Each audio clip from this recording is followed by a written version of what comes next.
안녕하세요. 반야신경을 공부하는 첫날이 되겠습니다. 반야신경은 안에 내부적으로 용어들이 상당히 많이 나오기 때문에 반야신경 자체는 불교 경전 중에서는 가장 짧은 경임에도 불구하고 이것을 이해하기 위해서는 좀 시간이 많이 필요합니다. 그래서 이 반야신경 강좌는 한 편으로 끝나지 않고 조금 여러 편으로 물론 반야신경 강좌를 하다가 제가 또 흥이 나면 좀 더 영상이 길어지겠죠. 다양한 편수가 나올 수도 있겠습니다. 반야신경은 불교계 입장에서는 아주 중요한 경전입니다. 왜 중요하느냐? 모든 이들이 거의 불교를 하시는 모든 분들이 거의 한 번쯤은 읊어보았고 많은 사람들은 거의 외우고 있는 암송이 가능한 그 정도의 경전이기 때문입니다. 그럼에도 불구하고 반야신경은 가장 많이 오해받고 가장 많이 잘못 이해되고 있는 경전이기도 합니다. 왜냐하면 반야신경의 가장 근본적인 핵심과 동떨어진 내용이 불교 경전 자체에 적혀 있기 때문입니다. 그래서 반야신경이 왜 이와 같은 형태가 되었으며 이것을 이 오해를 걷어내어야 반야신경을 제대로 볼 수 있고 반야신경을 제대로 이해를 하셔야지 반야신경을 외우더라도 자신에게 적용이 되고 도움이 되는 경전이라고 할 수 있겠습니다. 자, 반야신경에 오늘 첫 번째 시작할 때 첫날이니까 오히려 거꾸로 반야신경의 가장 핵심이 무엇인지 이걸 먼저 짚어보도록 하겠습니다. 여러분들 생각에는 반야신경을 모르는 분들도 계시겠지만 반야신경을 많이 읽어본 분들 계시잖아요.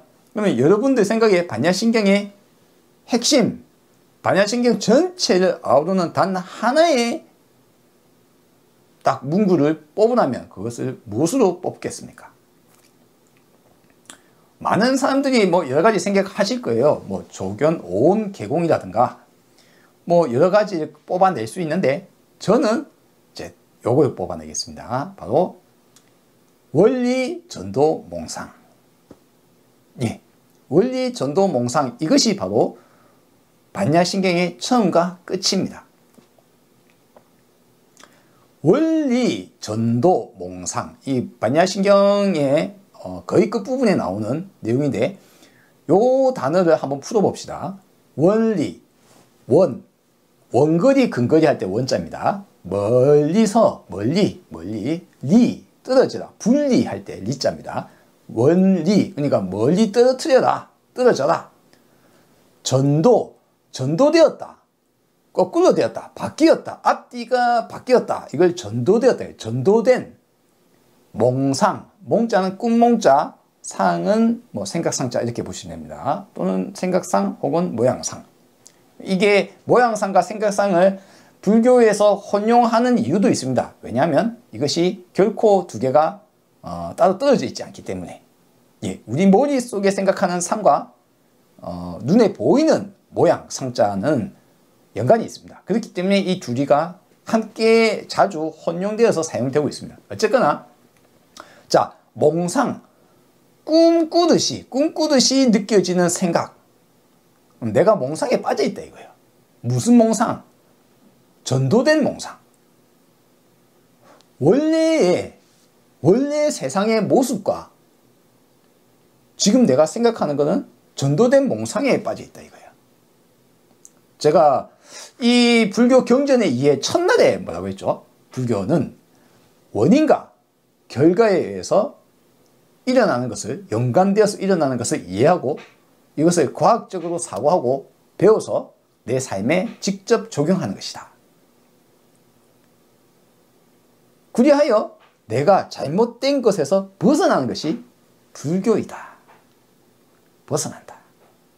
불교를 한마디로 줄이면 벗어나는 겁니다. 무엇에서 벗어나는가? 전도된 몽상. 여기서는 전도 몽상이죠. 그 앞에 제가 바로 앞 경전인 깔라마경은 무엇이었습니까? 깔라마경에서는 내가 무엇을 잘못 생각하고 있는지를 부처님의 개성으로 우리가 배웠습니다. 내가 생각하고 있는 대부분의 것들이 잘못될 수 있다는 것을 배웠어요. 무슨 말이냐면 반야신경도 깔라마경도 같은 말을 하고 있는 경전입니다. 뭡니까? 몽상이 뭐냐 이거예요. 전도된 몽상이 무엇인지를 설명하는 경전이에요. 그것을 올바로 바라보려면 어떻게 해야 되는가? 무엇이 잘못된 생각인가? 그것을 반야신경 전체에서 설명을 하고 있어요. 그리고 그렇게 함으로 인해서 자, 이해했지? 이해했으면 이제 그와 같은 잘못된 생각에서 벗어나라. 벗어나라. 두 번째 경전 공부에서 뭐라고 했습니까? 뱀의경, 수타니파타 뱀의경에서 공부할 때 무엇에서 벗어나야 됩니까?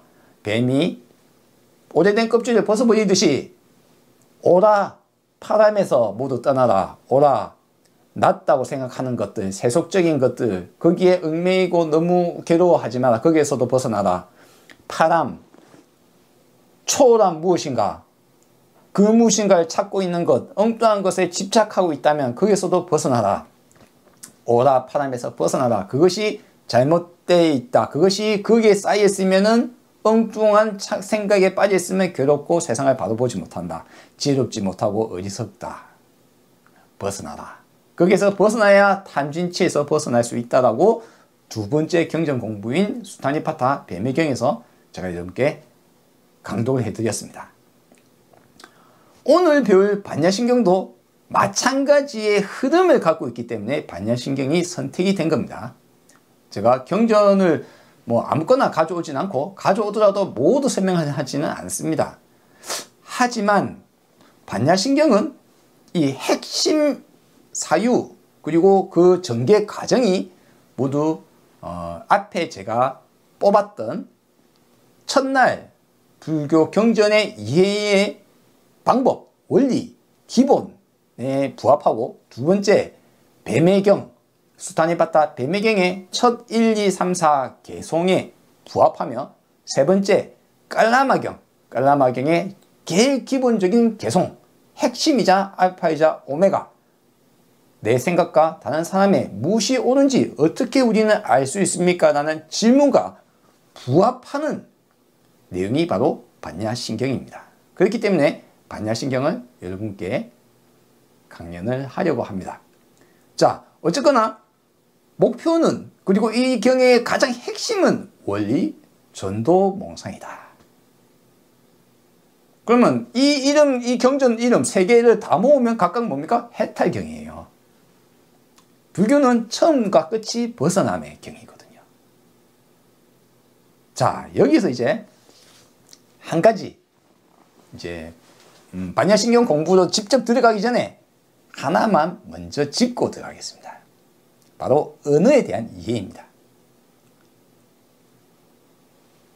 언어는 생성되고 나서 계속 끊임없이 변화해 나갑니다. 우리가 불교를 배운다는 것은 무상함을 기준으로 알고 있죠. 연관되어 있음을 기준으로 합니다. 인간의 언어를 처음에 만들어지고 의사소통을 하기 시작하다가 차츰차츰 언어는 늘어나게 되어 있습니다. 왜 그렇습니까? 사람이 인식하고 지식을 나누고 의사소통을 하면 할수록 처음엔 나무였다가 그 다음에 대나무나 소나무나 무슨 다른 전나무나 어디 사과나무나 나무의 종류가 많아지고 우리가 인식하는 게 많아지고 서로가 공유할 게 많아지면 많아질수록 단어는 더 세분화되고 더 다양하게 늘어나겠죠. 그러니 처음에 언어가 나무라고 생각했을 때 나무에서 나무의 개념이 차츰 확장되기도 하고 또는 어떤 다른 대비되는 다른 것이 생기면서 나무의 개념이 바뀌기도 합니다. 지금 우리가 생각하고 있는 나무라는 것과 고대의 어떤 지역의 어떤 사람들, 열대지방에 살고 있는 어떤 사람들이 생각하는 나무와 저 어디 북방 지역의 침엽수림이 막 꽉 서 있는 사람들이 생각하는 나무가 같은 나무가 아닐 수 있거든요. 근데 현대에 우리가 사는 사람들은 그 많은 것들을 이미지로 보면서 우리가 지금 생각하는 나무는 좀 더 또 포괄적일 수도 있어요. 같은 언어에도 바뀌어 나갈 수 있다. 언어가 또 추가되고 삭제되거나 늘어나거나 한다. 이것을 기본으로 이제 우리가 이야기를 진행해 봅시다. 여기서 해탈, 제가 벗어남이라고 했잖아요. 벗어난다. 어떻게? 풀어서 벗어난다. 묶여있는 것을, 쌓여있는 것을 풀어서 안에서 깨어서 나오다. 동굴에서 벗어나다. 매여있는 것에서 벗어나다. 쌓여있는 것에서 나와라. 집착하고 있는 것을 놓아라. 모든 것이 같은 개념을 가지고 있습니다. 불교의 해탈, 이것이 원어로 산스크리트나 이쪽 계열로 보면 모크샤라고 해요. MOKS 뭐 이렇게 HA 모크샤. 자, 모크샤는 원래 부처님이 만든 단어일까요? 아니면 그 전에도 있었을까요? 예, 그 전에도 있었다는 겁니다. 그러면 붓다라고 칩시다. 붓다라는 개념은, 단어는 부처님 이전에도 있었을까요? 없었을까요? 있었습니다. 즉 모크샤라는 것이 있었다 이거예요. 붓다라는 것도 있었다 이거예요. 붓다라는 건 딴 게 아니고 보드이 부드 해가지고 깨닫다라는, 깨닫음이라는 것에 대한 깨닫는 자라는 단어예요. 일반 명사에 가깝죠. 깨닫은 자. 그들에게 깨닫는 자는 무엇을 깨닫는 자라고 했을까요? 그리고 그들이 해탈이라고 했는데 예전에도 있었다니까. 그들이 생각하는 해탈은 무엇이었을까요? 요거 개념이 불교에서 말하는 해탈과 붓다와 그들이 그 이전에, 부처님 이전에 석가모니, 우리의 샤카모니, 고타마 시다르타가 깨닫기 전에 그 개념이 있었던 것을 차용해서 뒤에는 이제 자신의 말로 덮어 씌웁니다. 불교에서는 그게 약간 다른 뜻으로 사용이 많이 됩니다. 뒤로 갈수록. 물론 부처님 최초에도 그래요. 왜 그렇습니까? 왜 그러합니까? 요걸 잘 들어보셔야 돼요. 첫 번째, 벗어난다. 해탈. 해탈의 개념이 원래 부처님이 있기 전에 있었다 이거예요. 그럼 그 전에는 무엇이었을까요? 그 전에는 해탈의 개념이 생로병사에서 벗어나는 것.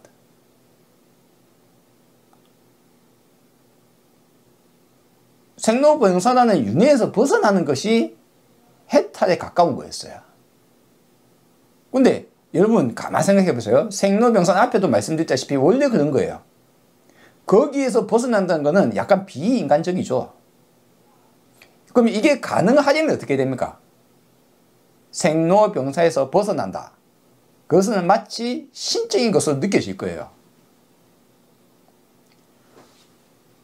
불교가 있기 전에 당시 고대 인구 사람들은 그 이전에는 그런 생각을 안 했어요. 그냥 세상은 신이 만들었고 만든 신에 따라 이렇게 변화하고 만들었다가 뭐 부수지기도 하고 뭐 다양한 사람들이 누가 신이 만들었다가 다양한 주장들이 있었는데 그것이 어느 날 막 여러 가지로 모여서 어떤 식의 흐름을 거쳐서 형태가 갖춰졌어요. 갖춰지고 난 이후에는 세상은 이 계급이 있는데 이 계급에다 의미를 부여를 하려고 해요. 그러면 부여를 어떤 식으로 해야 됩니까?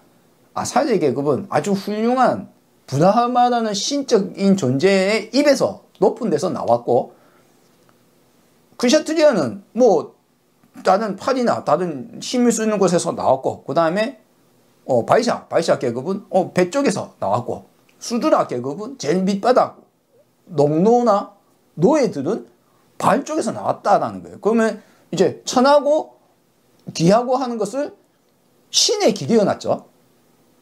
그 불가촉 처음에는 아예 뭐 접촉도 하면 안 될 정도로 숫자보다 더 밑에는 이제 언급도 안 하는 수준으로. 자, 그와 같이 어떤 기준을 세울 때 거기에 대해서 뭔가 있어. 그리고 우리는 네가 그렇게 나쁜 것을 태어난 것은 그와 같은 원인이 있었어. 근데 그 원인은 네 태어나기 전에 원래 그런 거야. 네가 그렇게 태어난 거는 윤회에 의해서 업에 의해서 네가 그렇게 태어난 거야. 받아들여. 그러면 그 윤회라는 틀과 생로병사라는 것을 고통스럽게 바라보는 관점 속에서 이것을 벗어나는 것이 신적인 존재만이 벗어날 수 있는 거예요. 그럼 벗어나려는 방법 중에 여러 가지가 있었겠죠. 그리고 어느 날부터 원래 이게 무조건 벗어날 수 없는 형태였다가 이제부터 어느 날부터 과연 그럴까라는 의심을 하면서 이 지혜를 깨치고 나라는 무엇인가 영적인 무엇인가를 깨치고 나면 우주의 진리를 알고 나면 나는 이게 벗어날 수 있을 것이야. 즉 신과 나를 나누어서 완전히 우리는 그냥 창조물로만 보다가 내 자신이 창조신과 일치할 수 있다는 생각, 내가 그럴 수 있다는 다른 생각이 떠오르기 시작합니다. 수많은 다른 생각들, 나는 누군가 어디서 왔는가에 대해서 과거의 질문과 과거의 대답과는 다른 새로운 질문, 새로운 대답들이 나옵니다. 수많은 대답들 중에 이제 이렇게 나오는 거예요. 어디입니까? 자, 자이나교를 한번 봅시다. 자이나교 같은 경우 이렇게 얘기합니다. 지바, 영혼이라는 게 있어. 그리고 아지바, 영혼이 아닌 것들이 있어. 우리가 보통 말하는 육체나 세상은 아지바인 거예요. 그리고 우리 안에 지바라는 게 있다 이거예요. 영원한 것, 변치 않는 영혼이라는 것이 존재한다. 그래서 이 지바는 내가 죽어도 다음 생에 다시 태어나서 다시 지바를 쓰고 살아간다 이거죠. 이원론적 세계관입니다. 자, 그 세계관 속에서는 이제 지바가 끊임없이 윤회를 하는 거예요. 그냥 윤회를 하는데 자연학의 목표는 생로병사의 윤회 속에서 지바가 육체에 대한 집착과 이 세속적인 것에서 멀어지면 멀어질수록 그리고 완전한 집착을 끊으면 이제 윤회에서 벗어난다고 가르쳐요. 그래서 자이나교를 믿는 사람들은 마지막에 어떻게 하냐? 죽을 때 금식으로 죽어요. 안 먹고. 욕구 자체도, 그러니까 육체적 욕구 자체를 아예 육체적 아지바인 걸로 보는 거예요. 지바는 그런 거랑 상관없이 있다는 거예요. 그러면 내 육체적인 것, 세속적인 무엇인가, 우리 눈에 보이는 그 무엇인가는 다 아지바인 거예요, 거의. 아지바이기 때문에 거기에는 이제 완전한 벗어남이 가능하고 그걸 수행하는 것이 어떻게 합니까? 마지막에는 밥도 안 먹고 완전한 집착을 끊고 굶어서 죽으면 그것이 마치 해탈한 것의 모습인 것처럼 말을 합니다. 그게 자이나 교도예요. 그들의 해탈, 그들의 모크샤는 지바가 이런 아지바적인 모든 것을 끊어버리고 이제 끊어버림으로 인해서 윤회라는 것에도 이제 휩쓸리지 않고 거의 신이 되는 거예요. 무슨 말인지 알겠죠? 자, 이거는 자이나 교도고 다른 한쪽은 뭐랍니까? 다른 한쪽은 아트만을 보아서 찾아내면 전지전능해진다 이거예요. 육신통 부리고 신통력 막 하늘 날아다니고 지구 반대편을 보고 온갖 신통력을 다 부린다 이거예요. 못 본 것을 알 수 있다는 건 무슨 말입니까? 내가 가보지 못한 지역도 안다는 건 뭡니까? 전지를 말하는 거거든요. 그들에게 있어서 붓다, 과거의 붓다는 마치 이와 같은 신통력을 완전한 전지전능한 존재예요. 그들에게. 그리고 그들에게 모쿠샤는 그와 같은 전지를 획득함으로 인해서 내 안에 아트만의 보물에 인해서 획득하는 거였습니다. 그러니까 반신이니까 당연히 윤회니 뭐니 다 벗어나겠죠. 신이니까. 전지전능하니까. 부처님은 깨닫고 나서 말할 때와 깨닫기 전에 고타마 시타 털어서 6년간의 수행을 할 때, 출가 이후에 스승한테 배우고 나서 또 혼자 수행을 할 때 부처님이 추구하던 것도 뭐였습니까? 바로 전지전능입니다. 완전한 해탈에 대한 목표가 다른 사람들이 약간씩 다 달랐지만 생로병사라는 현실적인 것에 대한 벗어난 것이 가능하다고 여겼던 많은 사문들이 있었다는 거예요. 고타마 시다타 또한 마찬가지의 것을 찾고 있었던 겁니다. 근데 어느 날 이것이 전도몽상이었구나라는 걸 알게 된 거예요. 파람, 떠난 초월한 그 무엇인가, 그것에 대한 상이, 그 상이 그야말로 상상이고 상이고 우리가 만들어낸 것이라는 것을 이해하게 된 겁니다. 허상이었다. 우리가 낮은 것, 뭐 탐욕하고 막 아무것도 아닌 것 같고 막 위아래 찾고 막 도토리 기재기 하고 막 수많은 것들도 허상에 잡혀 있듯이, 마찬가지로 내가 초월한 이 세속적인 것 말고 초월한 그 무엇인가를 찾고 있었는데 그것도 허상이었다는 것을 깨닫게 되신 거예요. 그러니까 부처님 입장에서는 이제 붓다가 자기가 붓다가 됐다 이거예요. 아, 드디어 알았어. 그런데 부처님의 깨달음은 기존 사람들이 생각해왔던 붓다나 기존 사람들이 생각했던 해탈이 아닌 거예요. 윤회에서 벗어나거나 생로병사에서 벗어나는 신적인 것이 부처가 아닙니다. 원리 전도몽상, 오라파람, 낮은 것, 높은 초월한 그 무엇인가를 찾고 있는 것, 허상에 빠져서 찾고 있거나 엉뚱하게 너무 세속적인 것에만 매달려가 막 이렇게 흔들리고 고통받고 있는 것, 이 양쪽을 다 떠나라. 엉뚱한 생각에 붙잡혀 있다. 세상을 바로 보지 못하고 있다. 세상을 바로 보라. 원인과 결과에 따라서 이 세상을 바로 보라. 우리는 연관성 속에 살고 있다. 영원한 그 무엇인가, 어떤 독특한 신적인 무엇인가, 이것이라고 할 만한 그 무엇인가, 그거라는 것은 존재치 않는다라는 것을 알게 된 거예요.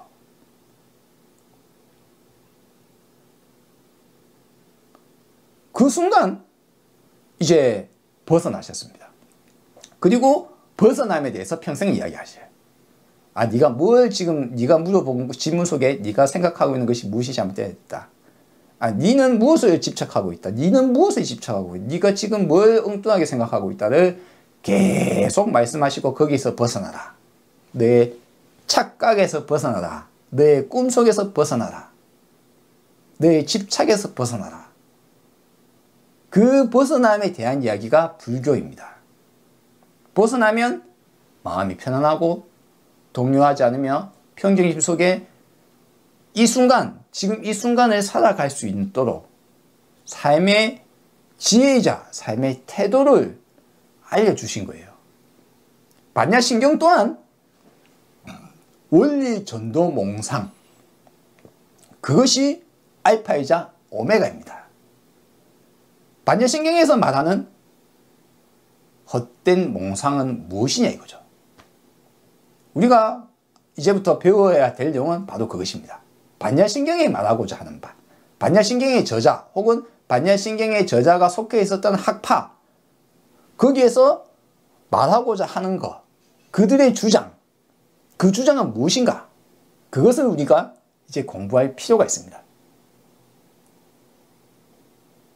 그 방법은 이제 제가 이제 첫 번째 오늘 시작하면서 언어에 대해서 말씀드렸죠.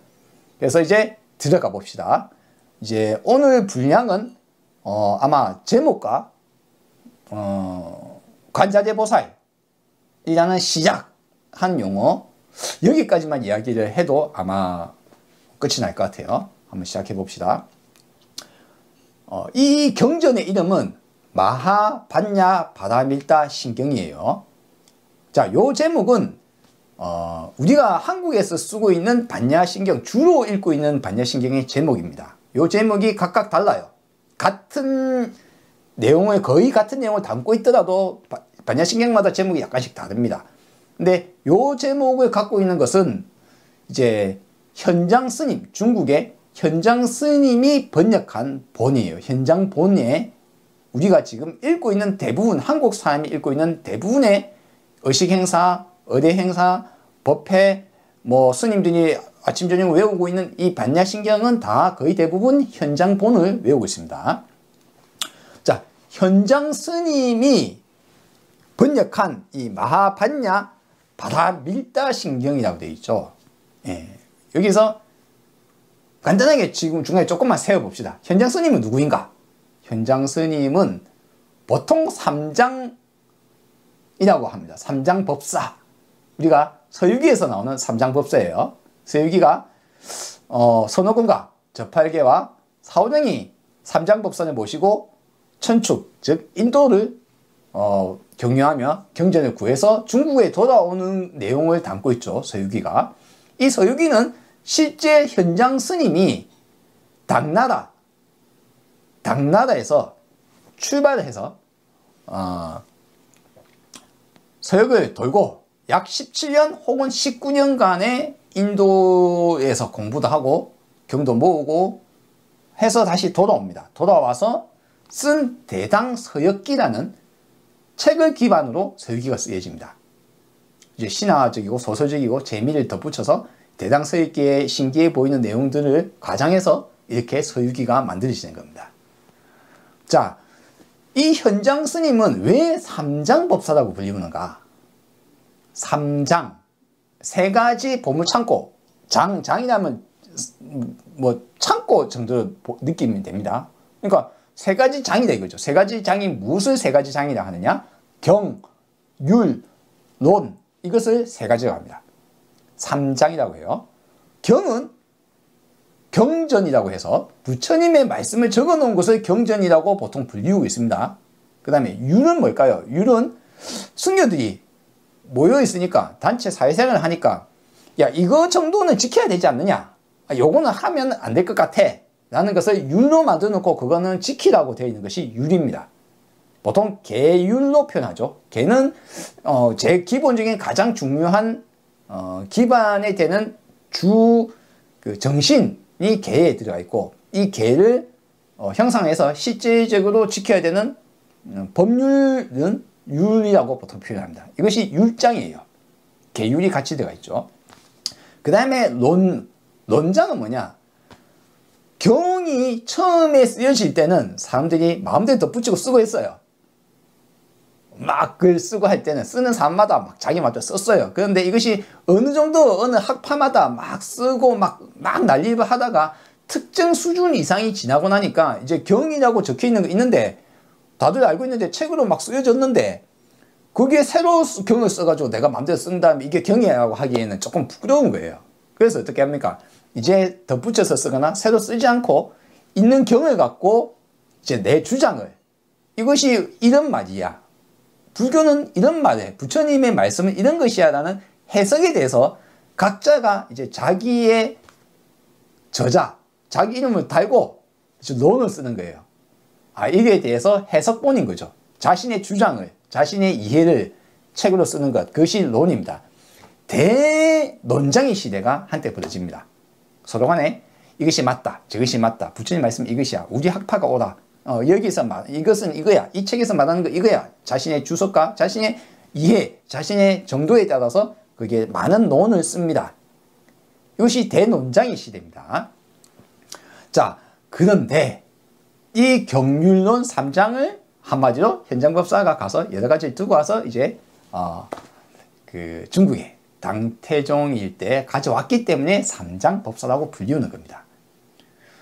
현장법사, 현장 스님은 우리 입장에서도 아주 중요한 스님이에요. 왜 그렇습니까? 현장 승려의 우리가 반야신경을 현장본을 보기 때문이기도 하지만 이 현장 스님을 만나러 가려고 했던 스님이 현장 스님이 경을 들고 와서 당나라에 도착한 시기가 645년입니다. 645년이니까 645년은 어떤 해이냐? 당나라가 고구려를 침략하러 전쟁을 치기 시작한 해이기도 합니다. 그러면 현장 스님이 중국의 당나라에 돌아왔을 때는 이미 당태종은 고구려를 침략하러 가기 시작한 시기예요. 고구려와 한참 전쟁을 치고 있기도 한 겁니다. 근데 현장 스님이 당나라에 왔다는 소문이 신라에 들어가는 거예요. 뭐 고구려나 백제를 통해서 신라에 있는 승려인 원효 스님과 그리고 의상, 원효와 의상은 사제간으로 유명하죠. 얘기 들리는 거예요. 야, 중국에, 야, 인도 천축에 직접 가서 배우고 경을 두고 온 대단한 스님이 있다고 하더라. 이 소문이 퍼진 거예요. 우와, 대단한 스님이. 그러니까 이제 원효와 의상이 이제 650년, 5년 후죠. 5년 후에 이거를 직접 만나보기 위해서 유학을 떠나려고 이제 출발한 겁니다. 출발을 했는데 고구려 국경에서, 요동지방의 고구려 국경에서, 고구려는 당나라와 전쟁을, 어마어마한 전쟁을, 무려 소위 말하자면 거의 뭐 100만 대군, 이건 좀 과장해서, 이게 실제 그런지 아닌지는 저는 알 수 없습니다. 이게 과장인지 아닌지. 뭐 좀 적게 쳐서는 30만부터 몇십만까지 있는 수십만 대군, 최소한 수십만 대군이 당태조가, 이세민이란 당태종이 고구려를 침략해왔었단 말이에요. 그러니까 이제 당과 고구려는 이제 불구대천의 원수죠. 그쵸?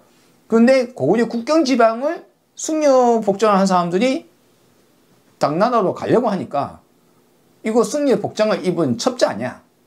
첩자 아니냐 이거죠. 그래서 이제 붙잡습니다. 붙잡아요. 잡힌 거죠. 잡혔는데, 잡혀서 너 누구야? 하니까, 아, 나 신라의 원효 의상이다. 근데 의상은 거의 신라 내부에서도 높은 혈통이에요. 원효는 그보다는 좀 낮은 혈통이지만, 그러니까 신라는 대단히 높은 이 혈통 사회이기 때문에 높은 혈통을 가진 자가 승려도 아무나 되는 건 아니거든요.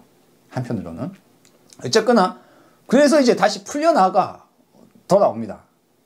돌아온 원효와 의상은 또다시 11년이나 지나서 650년부터 11년이 지나서 661년에 이제 백제가 전쟁, 고구려 백제 신라가 이 당나라의 전쟁에 막 휩싸여 있는, 전하에 휩싸여 있는 중에 백제가 이제 망해버리고 이제 신라가 그 지역을 어느 정도 갖추게 된 상황이에요. 그래서 이제 원래 고구려 지방 요동을 통해서 가는 육로가 아니라 바닷길을 가기 위해서 백제의 땅을 건너가는 길에 이제 원효가 그 유명한 일화인 해골물이라, 한밤중에 자다가 해골물을 마시고 그 다음날 아침에 내가 어젯밤에 해골물 먹었는데 우액 하다가, 아, 불구부정이 바로 이 말이구나. 헛된 생각이라는 게 바로 이 말이구나. 라는 걸 깨닫는 것이 바로 이 시기예요. 의상과 원효가 두 번째 유학 가는 길에 원효는 홀로 깨쳤다고 일화가 의해서, 실제로 그랬는지 아닌지 우리는 알 수 없어요. 그 일화에 의해서 원효는 중국을 유학하기를 멈추고 의상만 유학을 갑니다. 즉 현장 스님은 원효가 깨닫게 되는 것에도 영향을 직접 가서 영향을 받은 건 아니지만 그 정도로 유명한 스님이었고, 실제로 현장 스님의 번역본은 우리 지금 불교계도 많은 영향을 주고 있습니다. 구마라집본은 대략 한 400, 그러니까 뭐 그 실제 현장 스님이 있던 것부터 약 150년, 200년 전쯤에 구마라집이 구번역이라고 합니다. 이 두 가지 번역본이 제일 유명하기 때문에 중국에서 한자로 번역한 두 가지 본이 한국에서 많이 쓰이고 있어요. 한국에서 쓰이고 있는 금강경은 이 구마라집본인 구번역본을 위주로 되어 있고, 반야신경은 현장 스님이 신역본인 현장 스님의 번역본을 우리가 읽고 있는 겁니다. 자, 왜 번역 이야기를 했느냐? 현장 스님은 두고 와서 번역했어요. 마찬가지로 구마라집도 잡혀와서 번역했어요. 두 사람이 번역을 할 때 혼자 번역하는 게 아닙니다. 번역 작업은 결코 쉬운 일이 아니기 때문에 거의 국가적 노력을 통해서 많은 지식인들이 달라붙어서 대꾸, 한자로 했을 때 아름답게 읽을 수 있도록 대꾸도 잘 돼 있고, 읽기 쉽게 또 뜻을 또 잘못 전달하지 않게끔 노력하는 것도 포함되어서, 심지어는 자신들의 주장 또 포함된 무엇인가를 만들기 위해서 국가적인 사업이니까요. 그런 정치적 이슈도 알게 모르게 들어가는 겁니다. 어쨌든 그러한 같은 상황 속에서 국가적 사업으로 경이 만들어져요. 번역 작업이 이루어집니다. 근데 번역이란 것은 번역이라는 것은 거의 짐작과 추측이 어마어마하게 들어갑니다. 그걸 멀리하기 위해서 어떤 것들, 어떤 게 도저히 한자로 표현하기 힘든 것들은 음차를 합니다. 음차. 뭡니까? 마하, 반야, 바라, 밀다, 신경 되어 있잖아요. 이 중에 심자와 경자는 중국의 한자로 번역했지만 마하, 반야, 바라, 밀다는 원래 중국의 한자에는 없는 뜻을 그대로 이걸 잘못 전달하지 않기 위해서 있는 음차를 그대로 한자로 새로 만들었거나 원래 있는 것에다가 뜻을 음으로만 딱딱딱딱 적어 놓은 거예요. 들리는 대로 적어 놓은 겁니다. 번역이 어려운 이유이기도 합니다. 많은 부분이 번역이 어려운 이유가 이와 같은 것들이 섞여 있습니다. 자, 현장 스님의 번역본이 번역이 잘못될 수 있다는 관점 하나. 두 번째, 경전이 쓰여진 시기가 이 경전이 벌써 오래전에 부처님 돌아가시고 한참 후에 쓰여진 경전이다 라는 두 번째.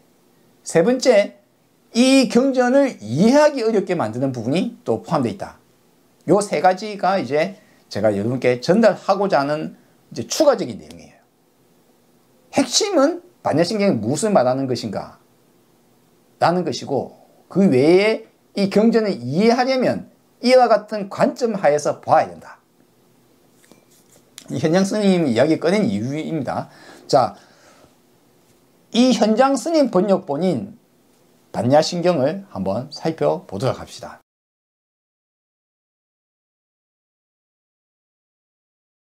자, 맨 처음에 마하, 매우 큰, 대단한, 반야. 반야를 우리가 보통 표현하기를 지혜라고 표현하죠. 반야, 바람일다, 심경. 심은 우리가 마음심자 썼지만 핵심적이다 이거죠. 핵심적인 경이다.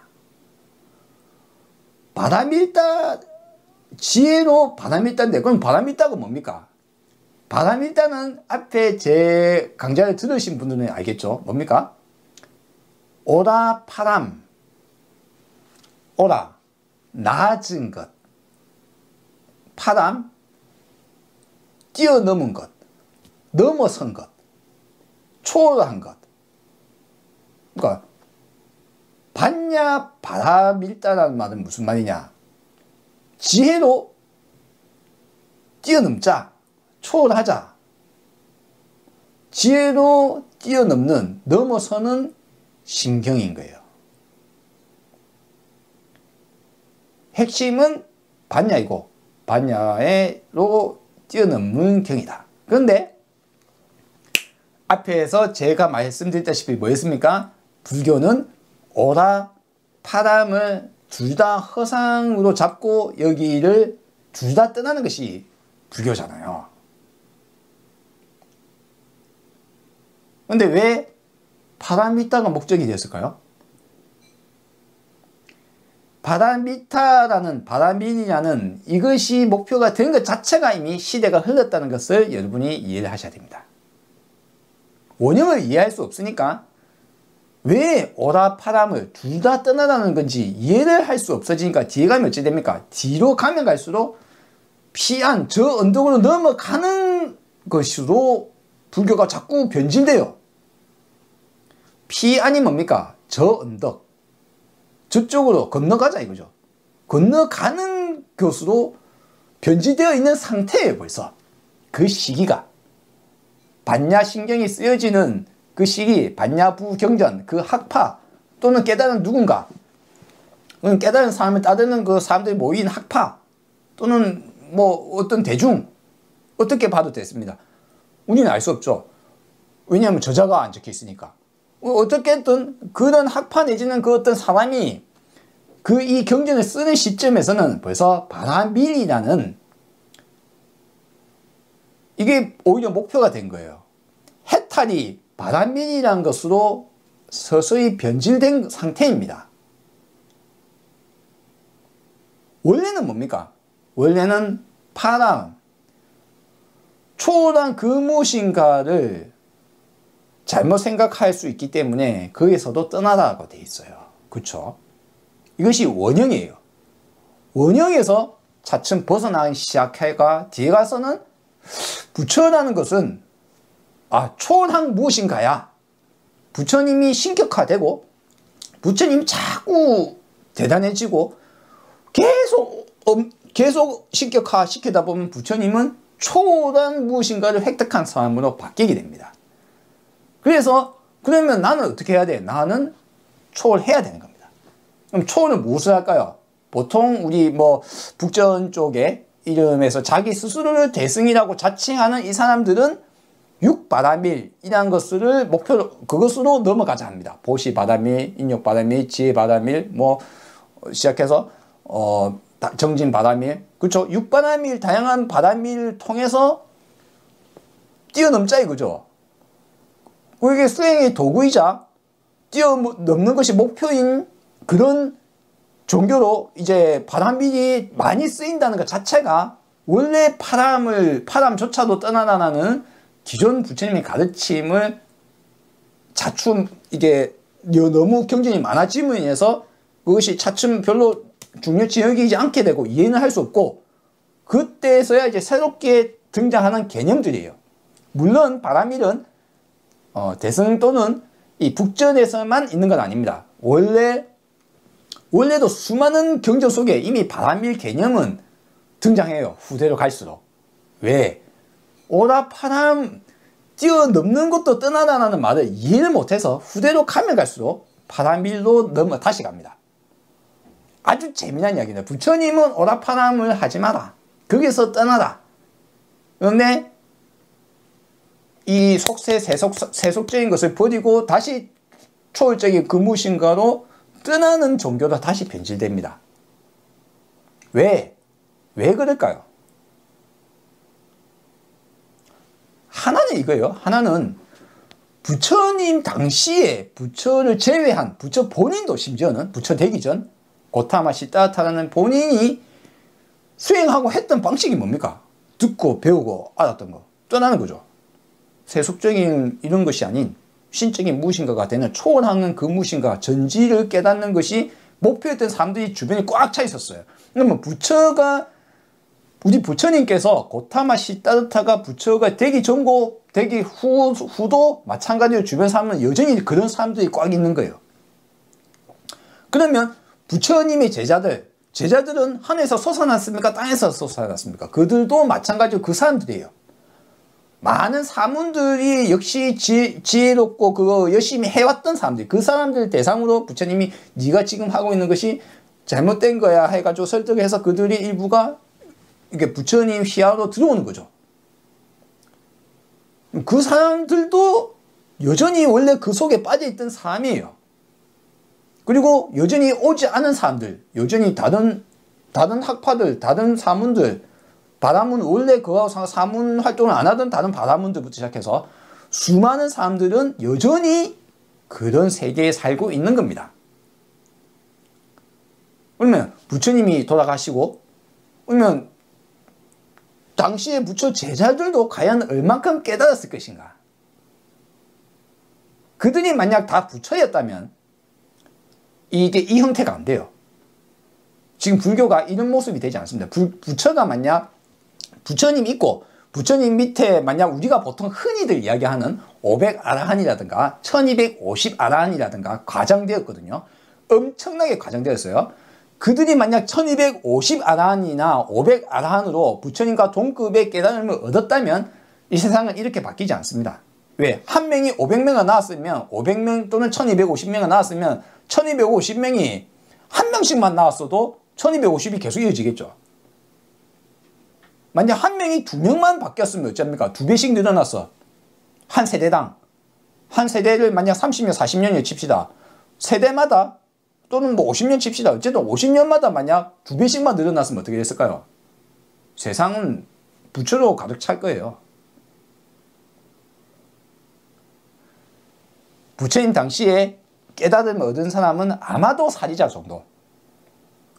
사리불, 사리푸타. 회의주의 학파에 있었던 사리부리 제자가 다시 돼. 10대 제자 중에 한 명인 사리부리, 아마도 부처님과 거의 동급의 깨달음을 얻었다라고 표현이 되고 있습니다. 여러 군데서. 왜? 사리푸타는 나 대신 다른 곳에서 말을 해도 나와 내가 한 말로 여기도 좋다라고 인가를 받은 사람이에요. 제가 인가라는 단어를 매우 싫어합니다만 그 당시에 그 정도로 사리자는 인정을 받았던 사람입니다.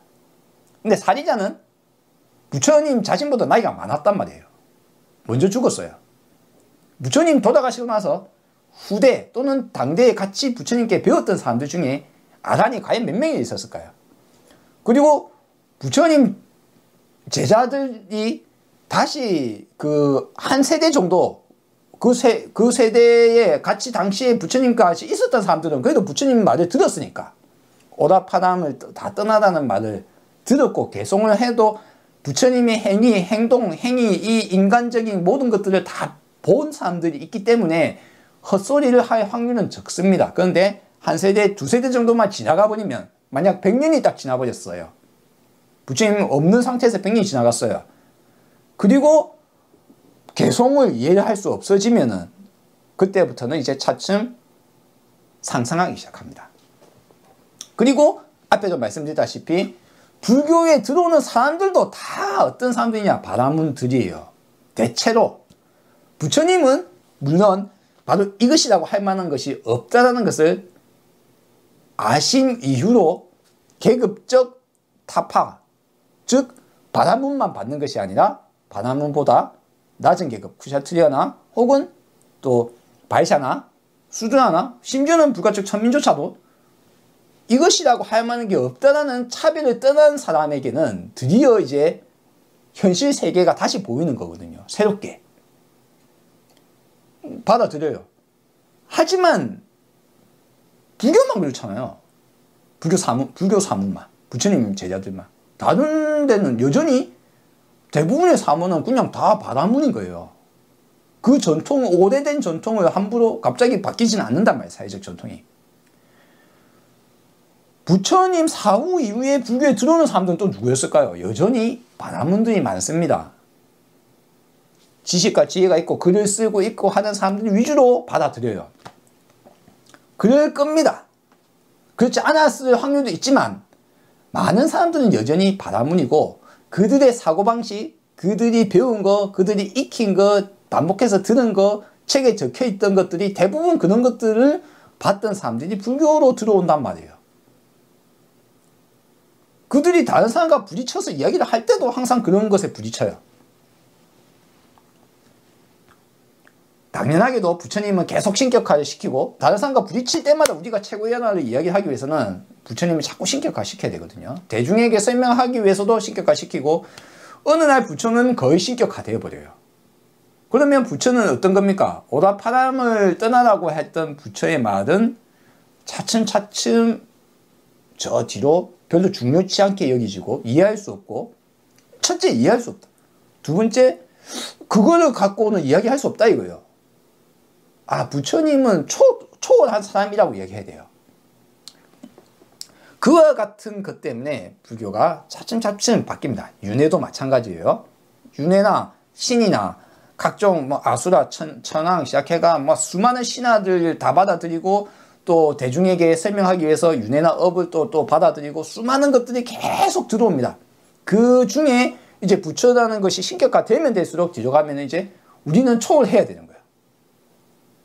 그래서 부처님은 파람조차도 잘못되었다. 그 잘못된 행위를 하지 말라고 했는데 뒤에 가면 파라가 해야 되는 종교로 변질됩니다. 그 상황이라는 것을 이해해야 됩니다. 그래서 반야 바라밀다 신경이라는 제목 자체가 뭡니까? 바로 불교가 한참이 시간이 지났다. 부처님 사후. 그때 쓰여진 경이다.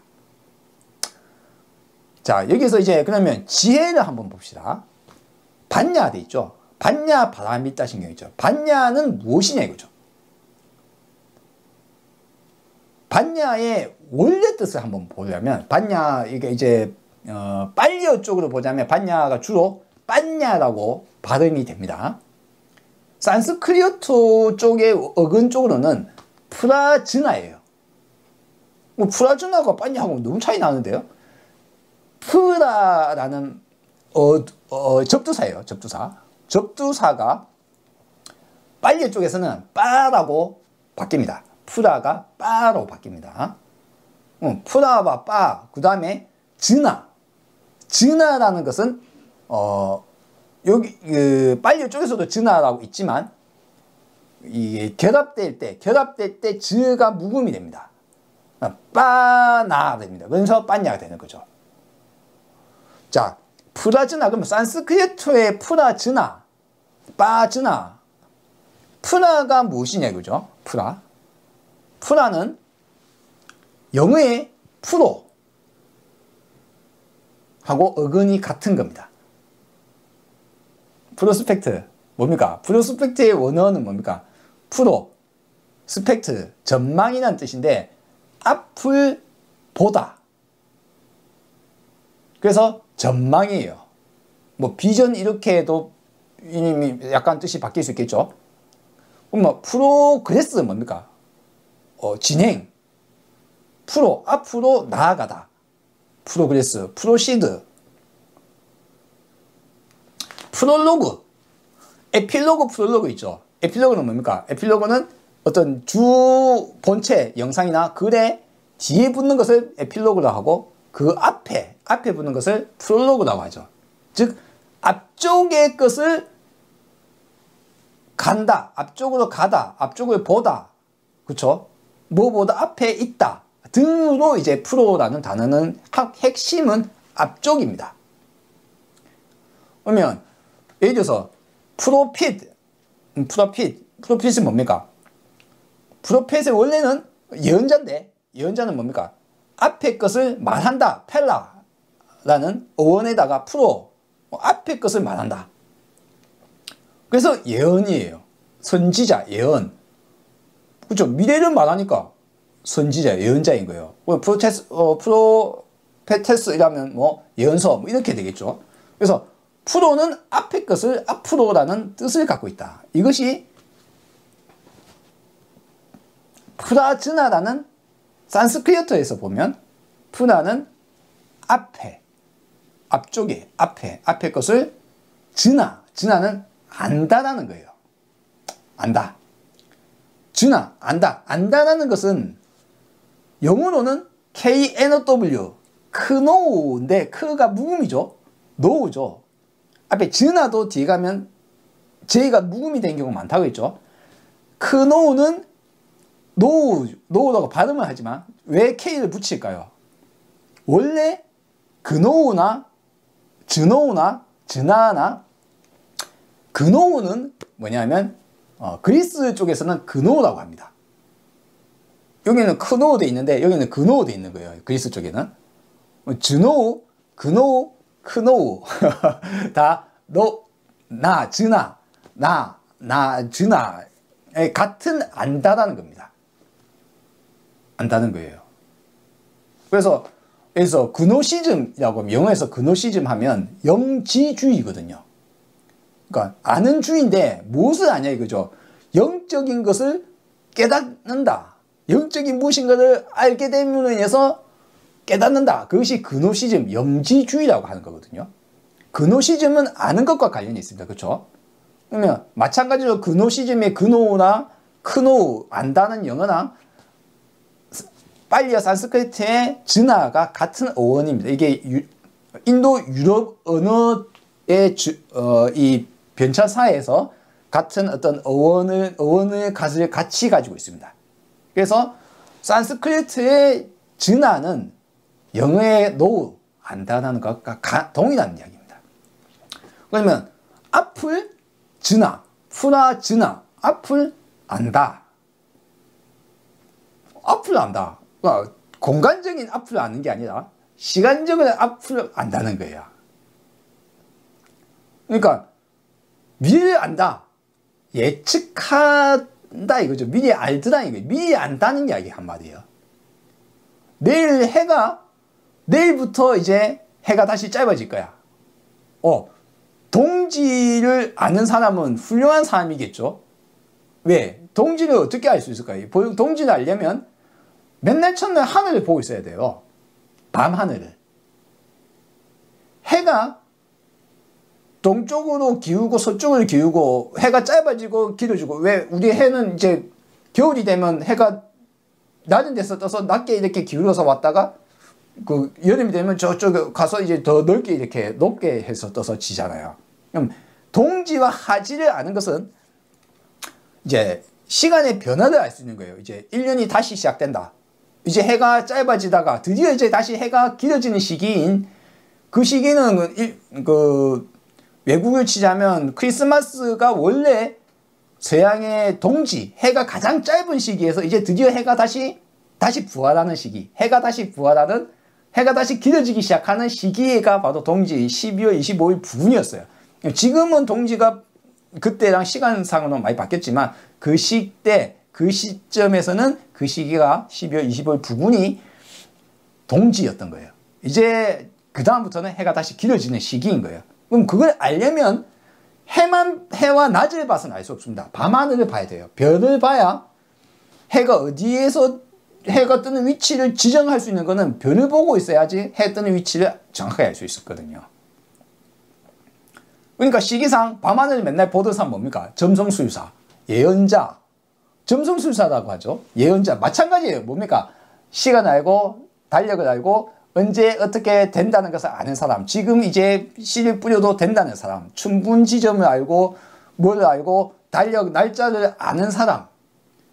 왜? 농사가 중요하기 때문에, 시기가 중요하기 때문에. 이제 추워지고 이제 더워지고 지금 씨를 뿌려야 되고 지금 가을이고 지금 조금 있으면 추수하고 등등에 대한 모든 것들을, 이 모든 것들을 하는 현명한 사람 누굽니까? 미리 아는 사람. 현명한 자, 아는 자.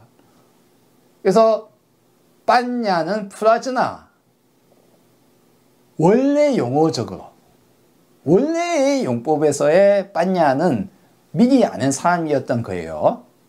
무슨 말인지 알겠죠? 그래서 그런 것이 프라즈나인 거예요. 그러니까 프라즈나를 뒤로 가면 갈수록 이제 더 종교적으로 치면은 아주 막 훌륭한 뭔가로 이제 만들어내겠죠. 예언과 같은 거, 예언을 하려면 어쩌는가 미리 알아야 되는 거죠. 예지자, 예언하는 자는 미리 미래를 아는 거죠. 사제와도 가깝고, 종교적인 것도 가깝고, 또 실제는 지식적이거나 지혜로운 것도 다 이것이 따로 들어져 있는 것이 아니라 이제 같이 뭉쳐 있어요. 뭉쳐 있다가 뒤로 가면 갈수록 이제 종교적이나 다양한 분야로 변질됩니다. 프라즈나, 빤야는 부처님 있기 전에 없었을까요? 당연히 있는 단어예요. 프라즈나 미리 안다는 것은 당연히 의원적으로 아주 쉽게 결합될 수 있는 단어잖아요. 비가 올 줄 미리 알고 내일 씨앗 뿌려야 될지 미리 아는 사람, 언제 무엇을 해야 될지 아는 사람. 자, 그와 같이 미래를 예측하고 미리 아는 그러한 지혜라는 단어가, 이건 단순하게 지식이 아니라 지혜적인 느낌입니다. 그런 단어가 뒤로 가면은 기존 사람들이 프라즈나에 대해서 이야기는 어떤 겁니까? 즉 전지에 가까운 거예요. 전지전능의 전지. 그들에게 뒤에 후대로 막 넘어와서 이제 맨 처음 생겼던 어원적인 의미와 종교적으로 또는 그들이 추구하는 빤야, 프라즈나는 당연히 거의 뭐 전지에 가까운 거예요. 무슨 말인지 알겠죠? 근데 불교에서는 프라즈나는 뭐 어떻게 쓰였을까요? 전지, 전능을 이야기하는 걸까요? 예, 프라즈나. 부처님이 원래 프라즈나를 위주로 말씀하지는 않았겠지만 후대에 또 프라즈나의 불교 쪽에서 프라즈나의 지혜는, 불교에서 말하는 지혜는 무엇이다 이거죠. 그럼 불교적으로 이것이 정의가 다시 새롭게 됩니다. 그럼 불교의 프라즈나는 뭡니까? 힌두교나 또는 기존 브라만이나 또는 그 전에 있었던 어떤 기본 단어의 뜻을 갖고 있는 것과는 다르게 조금 변질돼서 프라즈나를 이야기합니다. 반야는 뭡니까? 불교의 반야는 바로 이것이라고 할 만한 것이 없다라는 것을 이해하는 것이 반야입니다.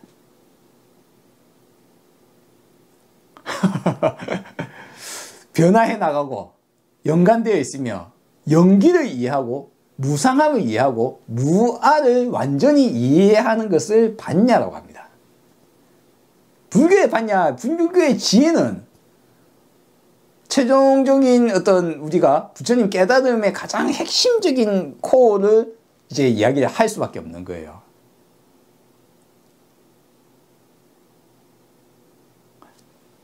마하 반야 바라밀다 신경은 제목에서 벌써 기본적으로 드러나 있습니다.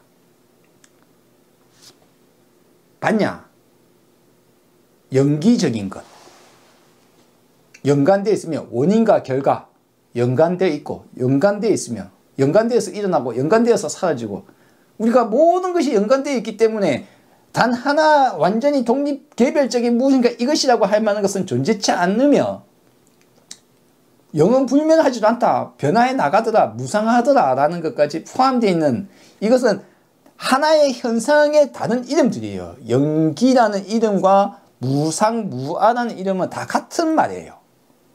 이건 같은 곳에서 출발합니다. 핵심은 관찰한 내용은 연관되어 있다라는 생각 자체. 하나로 이것이라고 할 만한 것이 없다라는 것을 알게 된 상태. 내가 생각했던 내 생각이 현상이 이것이라고 했던 그것이 독립적인 것이 아니다는 것을 알게 된 상태. 그때서야 드디어 반야입니다. 그것이 반야라고 불교에서는 제정의를 내리고 있는 거예요. 제정의. 원래 뜻은 그냥 지혜겠죠. 지혜. 지혜로운 자, 현명한 자의 뜻의 지혜. 자, 반야의 불교적 용어에 대해서 이야기 드렸고 원어가 무엇인지도 말씀드렸습니다. 미리 아는 것. 그냥 물론 미리 아는 것이 불교적인 개념은 아니에요. 불교는 절대 예언, 예측이 핵심이 아니에요. 불교는 예언, 예측을 하면 그건 바보로 봐요. 예측할 수는 있어요. 아, 그렇지 않을까? 예측은 우리에게 필수적이에요. 내일 비가 올지 안 올지 예측하는 건 아주 중요한 내용입니다. 그런데 예언은 뭡니까? 예언은 바보나 하는 거예요. 예언을 한다고요? 자, 코웃음을 같이 쳐줍시다. 예언은 바보가 하는 것이다. 여러분 예언 따위에 넘어가면 안 돼요. 예언은 그러면 뭐 부처님이 몇만 년 분야 다 예언해놨겠네. 당신 말대로 치죠. 그럼 예언이 중요할 것 같으면. 예언이 중요했다면, 예언을 할 수 있었다면, 예언이 중요했다면 부처님이 몇십만 년 분야 다 예언했겠네요. 예언은 불교가 아니다. 그딴 헛소리 하면 안 된다. 자, 어쨌거나 뿌라즈나가 이제 반야라는 지혜라는 것을 이제 통해서 초월하는 경이라는 이름으로 되어 있는 시기, 파라밀이 중요한 시기에 쓰여진 경전이다. 제가 이제 파람도 떠나야 된다라는 불교의 원 부처님의 원래의 목소리와는 약간 달라진 시기라는 것을 이해하셔야 됩니다.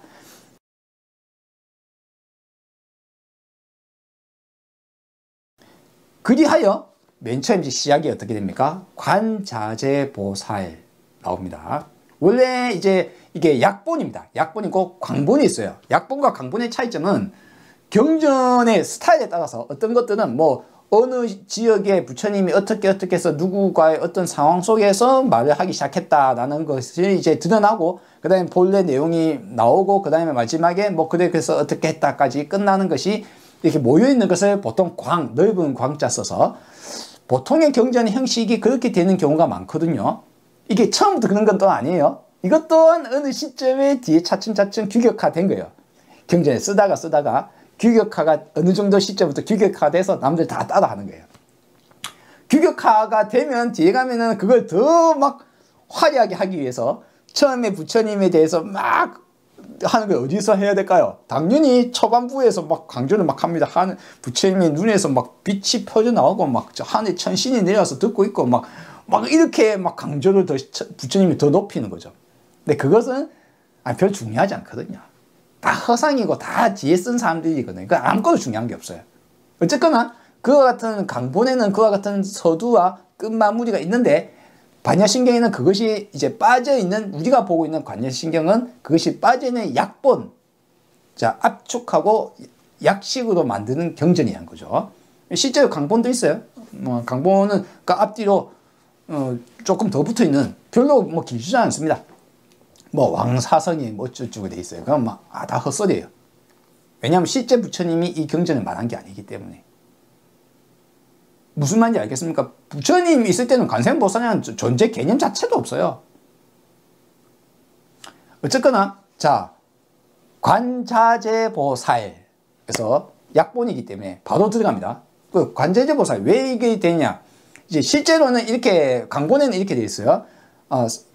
관세음보살이 아주 뛰어난 뭔가를 얻었는데, 저게 어떻게 얻은 겁니까? 해가 이제 사지자가 질문하고, 이제 부처님이 그래서 사지자에게 관자재보살이 어떻게 그것을 얻었는가라는 것에 대해서 이제 설명하는 경전이라고 보시면 됩니다. 그래서 이제 시작부터 관자재보살이 나와요. 근데 관자재보살이라고 적혀 있는 것은 현장본이에요. 자, 구마라집본에는 관세음보살 되어 있어요. 왜 그럴까요? 왜 차이가 날까요? 그대로 따면 뭐별 차이가 없는데, 관자재보살과 관세음보살 차이는 뭐냐? 이 당태종, 현장 스님이 번역할 때는 당태종 이름이 이세민이거든요. 중국의 그 시점에서는 황제의 이름을 어딘가에 쓰는 것에 대해서 조금 꺼려하는 경향이 있었다고 합니다. 그래서 세자가 들어가 있는 것을 좀 없애기 위해서, 그럼 뭐 관세음 돼 있는데 관음보살로도 자주 불리우고요. 왜냐, 세자를 자꾸 없애려고 하다 보니까. 그리고 관세음보살의 관음보살을 만드는 현장 입장에서는 그래서 차라리 관세음보살의 다른 이명, 그러니까 관세음보살 이름이 여러 가지가 있으니까 그 중에 관자재보살이 같은 것을 가리키니까 관자재보살 썼어요. 그러면 관세음보살과 관자재보살이 왜 같은 이름인가? 자, 당태종 이름을 피하기 위해서 관세음보살, 관자재보살을 표현했는데 이게 두 개가 같은 이유가 있어요. 관세음보살의 원어는 아바로케테시바가 되어 있습니다. 이게 산스크리트로 되어 있는 거예요. 제가 발음도 정확한지는 저도 확신할 수 없어요. 그냥 적혀 있는 대로 봅시다. 자, 아바라는 접두어는 아래라는 말입니다. 아래. 로키테 돼 있죠. 로키는 두 가지로 보통을 확인을 해요. 하나는 보통 많이는 로카가 많이 쓰거든요. 세상, 이 세상 할 때 이 세상을 표현할 때 로카를 쓰기도 합니다. 하나는 또 어떤 거냐면 영어의 look, 보다. 어원적으로 여기도 로키라고 하면 로키의 쓰임새가 이제 look의 보다 쪽에도 많이 씁니다. 그러면 아래로 본다. 아바 로키 테슈바다. 슈바다는 뭡니까? 이슈바다라고 보통 합니다. 주인입니다. 주인.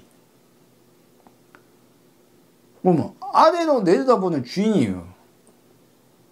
원어로 그대로 보면. 굽어보는 주인. 느낌이 어떻습니까? 하늘에 있는 신을 표현하는 거예요.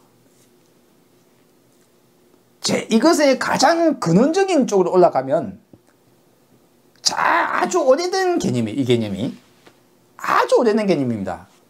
하늘에 있는 아버지 신. 어디서 많이 들어본 것 같지 않나요? 기독교 하는 사람들에게는 아주 익숙한 단어예요. 하늘에 계신 우리 아버지. 천공신에다가 아버지 개념까지 붙어 있는데 어쨌거나 핵심은 천공신이에요. 데이, not. 데이와하고도 아주 깊은 연관성이 있어요. 태양과도 그래서 연관이 가지는 거죠. 하늘신이에요. 하늘신이란 이 천공신의 개념은 인도, 페르시아, 유럽의 전체에 걸쳐서 기본적으로 갖추고 있습니다. 심지어는 이제 이 개뿐만 아니라 다른 데도 많이 있어요. 하늘에 있는 신. 하늘에 있는 신은 어쩝니까? 내려다보는 거죠. 그리고 그는 주인이에요. 그래서 그가 만드는 거죠, 세상을. 그가 주인이니까. 그가 만든 세상인 거예요, 이 세상은. 그가 만들고 파괴하고. 보통 이제 인도 쪽으로 이제 후반에 내려가면 파괴신인 시바신이나 이제 유지신인 비슈뉴신이나 뭐 창조신인 브라흐마나 브라흐마나 이렇게 뭐 삼신이 또 추앙되지만 또 그 전에는 또 다른 신들이 있었죠. 그 신들이 각각 이명이 존재합니다. 이명, 다른 이름으로 불리우는 게 있습니다. 시바신의 이명에는 이와 같은 자재신이 나옵니다. 왜? 왜 그렇습니까? 왜 자재신이라고 합니까? 굽어서 내려다보는 신은 스스로 존재하는 거거든요. 그거는 주인이고 그거는 만들어진 것도 아니고 원래 그냥 있는 거예요. 우리가 창조주, 그게 이게 기본적으로 창조주 개념 자체는 뭐 딱히 뭐 어디서 뭐 누가 만들었다기보다 오래전부터 어떤 것들이 자꾸 이렇게 형상화 되다 보면 그와 같은 느낌이 만들어집니다. 하늘에서 내려다보고 하늘에 있는 주인이란 말이에요. 우리는 다 노예고 그가 주인이에요. 그가 세상을 만들고 그가 파괴하고 그것이 뭐 신마다 다른 신에게 그게 부여되든 뭐 어쨌든 간에 그와 같은 기본 개념에 따라서 관세음보살이나 관자재보살이나 사실상 같은 말이 될 수밖에 없어요. 왜? 세상의 소리를 듣거나 보거나 위에서 내려다보는 그 신은 자재한 신이거든요. 이것은 시바신의 이명이기도 합니다. 그리고 비슈류신에도 누군가는 어디선가 그렇게도 부르겠죠.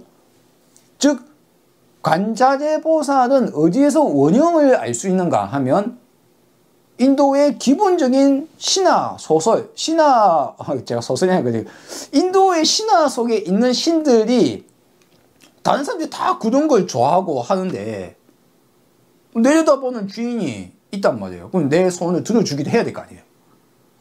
인간의 상상과 인간의 바람이 형상화된 신이 관세음보살이에요. 단음한 보살이지 처음에는 이제 뭐 보살 개념이 이렇게 나오다가 사뜨바 중생 개념에서 보디사뜨바 깨달음을 추구하는 중생 개념에서 또 다른 보디사뜨바가 갈수록 발전하면 뒤에는 깨달음을 얻은 중생으로 바뀌다가 뒤에는 신적인 중생인 관세음보살까지 가는 거예요. 관세음보살쯤 되면 신이에요. 하늘에서 내려다보고 모든 사람의 소리를 들으며 천수천왕 같은 경우도 다 어떤 개념입니까? 모두 다 원래 브라만 쪽에 브라만 인도의 원래 고대 전통 신화와 전승 속에서 전해져 내려오던 다양한 신들의 모습이 형상화를 또 그대로 그냥 두고 와가지고 관세음보살이라는 것을 또 만들어내는 거예요.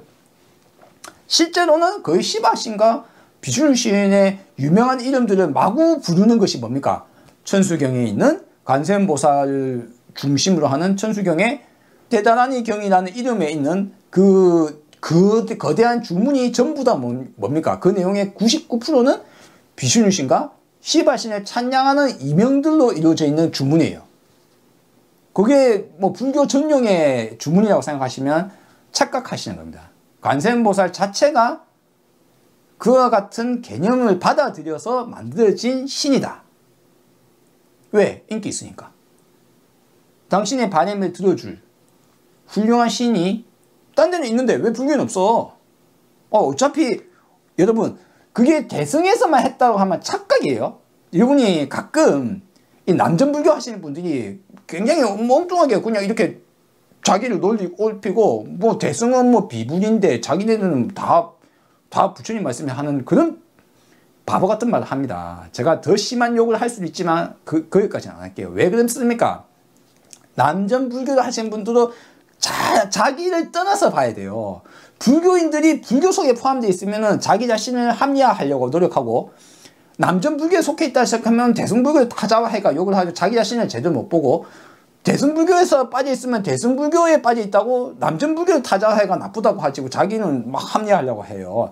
근데 양쪽에 빠져 있더라도 다시 한번 타자적인 관점을 확인을 해야 됩니다. 그것이 깔라마 경에 적혀 있었죠. 내가 옳다고 생각하는 것이 옳은 것인가? 남전 불교에서 제섭천이 나오고 아수라가 나오고 천신이 나오고 뭐 야차가 나오고 마왕이 나오고 삼천 대천 세계가 나오고 이미 대중화되기 위해서 모든 걸 받아들인 것이 남전 불교입니다. 그건 남전 불교인 테라와다만의 한계가 아니라 대승 불교가 있던 시기에 같이 있었던 시기에 이미 다 같이 공유하고 있던 대중화시키기 위해서는 필수적으로 거쳐야 했던 뭐 그거는 저희 착각이에요. 그리고 하여튼 그렇게 그냥 제가 뭐 되어 했더니 아니고 아마 그랬을 것으로 짐작되는, 뭐 혹은 그냥 이유는 모르지만 그런 식으로 진척이 됐어요. 그게 아소카 대왕이 그 인도 전체를 어느 정도 거의 대부분을 점령하고 나서 전체의 기치를 내세우려고 하다 보니까 들어왔는지, 혹은 대중화를 시키기 위해서 자연적으로 그렇게 되었는지 우리는 알 수 없습니다. 하지만 형태로 보자면 북전인 중국으로 건너간 그 중간에 중앙아시아를 거쳐서 비단길을 거쳐서 이렇게 중국으로 들어간 자기 자신을 대승불교라고 지칭하는 종교도, 불교도 지금 남아있는 이렇게 다른 것 분파들이 많이 사라졌음에도 불구하고 테라와다라는 분파는 어떻게 살아남은, 테라와다 같은 경우 각각 자기 자신은 미신이나 불설, 비불설이 아니라고 이야기할지 모르겠지만 남전불교 안에는 말도 못한 수없는 대중화를 위한 장치들이 다 들어가 있어요. 여러분이 알고 있는 삼천대천세계라든가 신에 대한 이야기라든가 몇만 년 사는 신에 몇십만 년 사는 신이라든가 뭐 천국같이 느껴지는 수많은 천신들이 사는 세계라든가 뭐 수미산이라든가 시작해서 뭐 그 아수라 지옥 뭐 시작해서 이 개념들은 어디서 나왔습니까? 그 단어들은 어디서 나왔습니까? 그 단어들은 이미 다 원래 인도에 있던 것들이에요. 그런 것들이 불교에서 받아들이는 겁니다. 부처님은 이것이라고 할 만한 게 없다는 것을 무상무화를 말씀하시는 분의 입장에서는 이런 걸 새롭게 만들 리가 없잖아요. 근데 부처님이 돌아가시고 난 이후에 대중화가 되는 과정에서 자연스럽게 들어오게 되어 있습니다. 뭐 부처님 설법하고 있는 중에 뭐 제석천이 나타나가 뭐 짐을 던지고 뭐 이 난리 부리잖아요. 그게 남전 종교에, 남전인 테라와다 경전에 다 적혀 있다니까요. 그러면 그거랑 관세음보살이 이야기하는, 확신이 이야기하는 거랑 왜 관세음보살을 만드느냐? 이미 그 전에 불교계가 테라와다만의 잘못이 아니에요. 부처님 돌아가시고 차츰차츰 계속 부처님을 신격화시키고 끊임없이 이와 같은 모든 불교 대중화를 되기 위해서는 이와 같은 접촉이 필요했던 겁니다. 그들이 믿는 것을 들어주고 그들에게 우리의 말을 해야 됐던 거예요. 뭐 그렇게 이해할 수도 있겠죠. 그것이 옳다 그르다 이전에, 과거에는 그래 그것 때문에 그랬는지 아닌지 모르겠지만 그렇게 변화해 왔다. 그건 사실이니까요. 변화해 왔는 거예요. 변화를 했기 때문에 사실상 그 면에서 대중화의 입장에서 보자면 남전불교와 북전불교는 전혀 그 점에서는 아무 차이가 없다. 여러분들이 가끔 남전불교 입장에서 북전불교가 이거 비불설이야, 관세음보살 원래 없었어, 제가 말씀드릴까요? 제석천이 뭐 불교야. 아니 참마가 무슨 불교야. 뭐 부처님이 깨닫는데 참마가 와가지고 귀에 속삭이면서 뭐 저기 여자를 막 이야기하고 그 상징적인 내용을 하는데 그게 참마가 나오고 마왕이 나오고 악마가 나오고 수다가 나오고, 여러분 그게 부처님이 이야기했다고 느껴지세요? 여러분 생각에 그게 부처님 입에서 나온 것 같아요?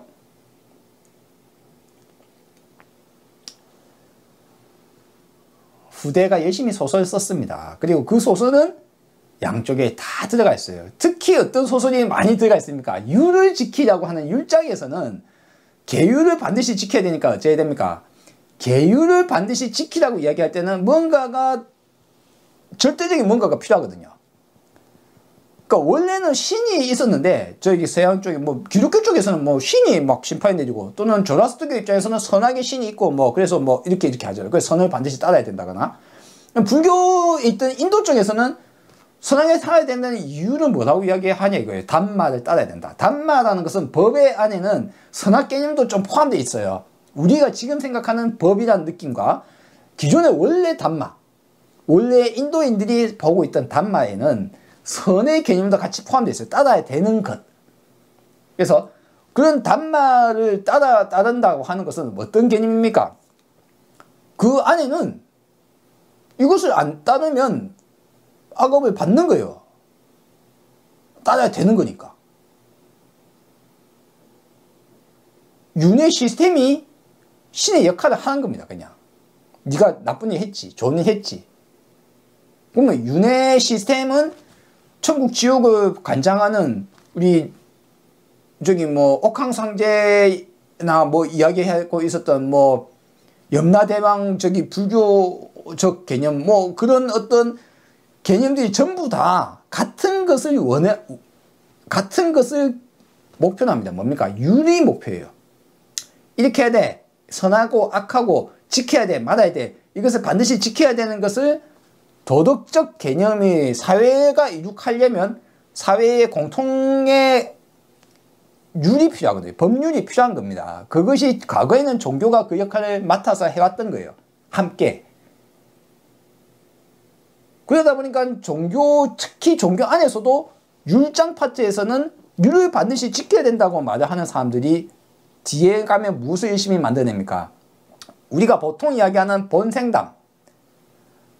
아, 부처님이 과거에 뭐 내 팔 잘라주고 먹이고 했던 보시를 했기 때문에 내가 뭐 부처가 됐다라든가, 아, 과거에 누군가가 억수 지금의 뭐 눈이 멀고 막 입도 안 보이고 하는 사람이 태어났는데 그거 왜 그렇습니까? 부처님이 그 사람이 전생에서 뭐 나쁜 짓을 해가지고 지금 그 억수 나쁜 짓 해가지고 눈도 안 보이고 코도 안 보이고 뭐 아무것도 안 보이는 사람을 태어났느니라고 이야기하는 그런 소설 열심히 쓴 곳이 어디입니까? 율장 파트의 사람들이 율장 파트 열심히 쓰다가 율장에 있는 이 말을 따라야 된다는 것을 근거를 제시를 어디에서 하냐 이거예요. 윤회와 업 시스템을 갖고 가보와 선인, 선가, 악인, 악가라는 개념을 붙여가지고 열심히 소설을 쓰다 보니까 그것이 엄청나게 많이 써집니다. 율장과 도덕 개념을 강조하기 위해서 열심히 소설을 쓴 것이다. 그런 것처럼 그 속에는 엄청난 신화, 대중적인 무엇인가를 하기 위해서 대중에게 인기 있는 것들, 대중에 알아듣기 쉽게 말하기 위한 수많은 장치들이 이렇게 들어간 거예요, 불교에. 그것이 왜 들어갔는가, 어떻게 들어갔는가, 누가 뭐 했는가 완벽하게 알 수는 없지만 우리는 그것을 알 수 있습니다. 불교에 그처럼 계속 대중화, 신격화, 뭐 귀중 개념들 다 받아들이는 것들이 불교에 들어와 있다. 그걸 인정을 해야 돼요. 그걸 인정을 해야 관세음보살이라고 관자재보살이라고 적혀 있는데 그것을 이것이 뒤에 만들어진 신이구나. 다만 불교는 관자재보살이 부처님 말씀에 따라서 부처님 이야기하는 대단한 깨달음을 얻기 위해서 이런 수행을 했다라는 것들이 이렇게 들어가 있는 만큼 마치 신도 부처의 말을 듣는다는 것처럼 부처를 매니 올려놨잖아요. 그러면 신은 더 어째야 돼요? 부처는. 그래서 부처는 진짜 신이 되는 거예요. 그러면 관세음보살도 신 같은데 부처가 없는 그러면 우리가 될 수 있습니까? 문제는 거기에서 출발하거든요. 왜 내가 부처가 됐다라든가 부처를 끝없이 신격화시켜 버리는 바람에 우리가 부처에 대해서 오해를 하게 만들어요. 그래서 거꾸로 불교를 아예 안 배운 사람은 처음에 불교를 배울 때 쉽게 배울 수도 있어요. 만약 좋은 방향으로 들으면. 그런데 불교 신자들은 거꾸로 불교에 대한 너무 많은 오해들이 가득 쌓여있기 때문에 거꾸로 진짜 부처님의 법을 들으면 막 경기를 일으켜요. 경기 일으킨다니까요. 윤회 없다는 소리에 그냥 막 관세음보살 없다는 소리에 그냥 화가 난다니까요. 아미타불 없다는 소리 들으면 막 난리 버려요. 왜 그랬습니까? 그게 익숙하니까. 불교 신자라서. 오히려 불교 신자가 불교를 공부하기 힘들다. 진짜 부처님의 진짜 목소리를 들으려고 하질 않는다. 자, 관자재보살이죠.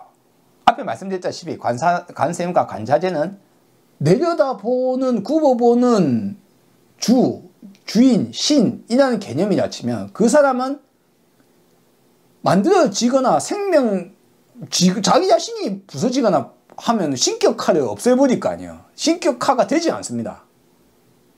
그 사람은 자재하게 돼 있어요. 스스로 존재하는 자예요. 그렇죠? 변하지가 않잖아요. 그래서 관자재예요. 그러면 자재라는 단어 자체가 바로 불교와 부딪히는 거예요. 불교에는 자재라는 게 없어요. 근데 가끔 불교 공부를 한다는 사람들이 반야신경을 공부할 때 단어 자체에 매여서 자, 관이 무엇이냐, 그 다음에 자제가 이게 뭐냐 이래가지고 단어로 들어간 사람이 있어요. 그거는 그야말로 불교 공부를 거꾸로 하는 것이다. 이게 완전히 잘못됐다. 자제라는 단어 자체가 이미 불교적이지 않다. 비불교적인 내용이에요. 신을 이야기하는 단어예요. 어딘가에 연관도 없이 연기적이지도 않고 항상하며 독립불변하는 유아적인 존재이며 항상하는 존재이며 이런 존재를 말하는 거예요. 자제란 단어 자체가. 신은 그런 거잖아요. 불교는 그런 것이 있을 수 없다. 관자재보살 없다.